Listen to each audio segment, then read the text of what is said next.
Okay, this is the Petrified Wood collection. And the only one that I know for sure is this one, which my stepdaughter bought in Spain as petrified wood from Madagascar. I had asked her to bring me a rock home, meaning like from the streets of Spain, but she went to a mineral shop and bought me rocks and, strangely, mercury in a vial and brought it on a plane in like 2000 and something. So maybe it was 1999. That is the only one that I know for sure. So this one is part of Aunt Grace's collection, and what I was told is they went to visit my cousin in California, right down from his house, like kind of down a hill. They were dynamiting for a new road, and there was a lot of petrified wood. So they kind of went down there one day, they got some fossils, and they got this. This is very heavy. It is definitely petrified wood, and is the nice color here. And I just don't know what kind, and I'm not exactly sure where they were in California. He had lived in Palm Springs for a long time, but when they went, he hadn't been out there very long, and it would have been like the 1970s. So this was also part of Aunt Grace's collection, and as I said in one of the other videos, people brought her things, and she traded for things, and she bought things, and she had lots of things. So without knowing where it's from, it is definitely petrified wood, but origin unknown. And then these are, some of them are for sure petrified wood. This one is. Now this came from Dad's collection, and like some of the other things we're going to talk about, he actually bought these at the first auction he ever went to, which was before 2000. I want to say 1999, 2000. It was a toy shop and a craft store, and the man had these fossils and minerals everywhere, and the auctioneer didn't care much about them, so my dad got a bunch of them for not very much money.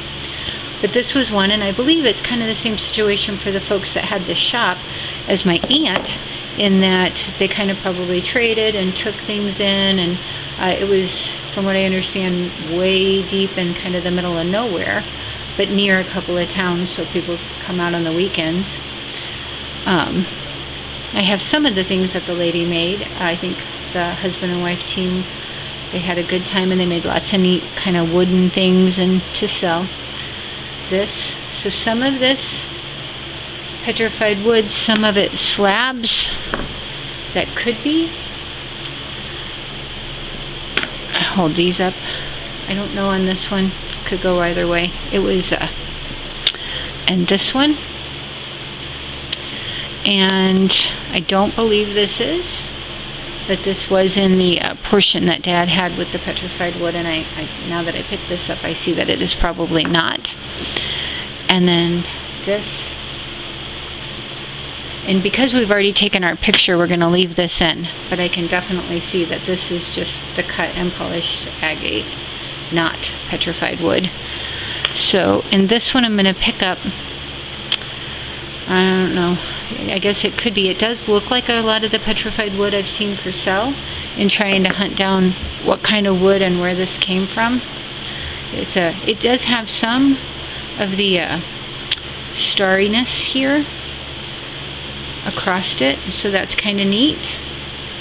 We have another one that is not part of this group for the sale that I'm going to show, because in the same way that the concretions can be hard to pin down, so can the rocks. So this is not petrified wood, but it kind of has the same characteristics of the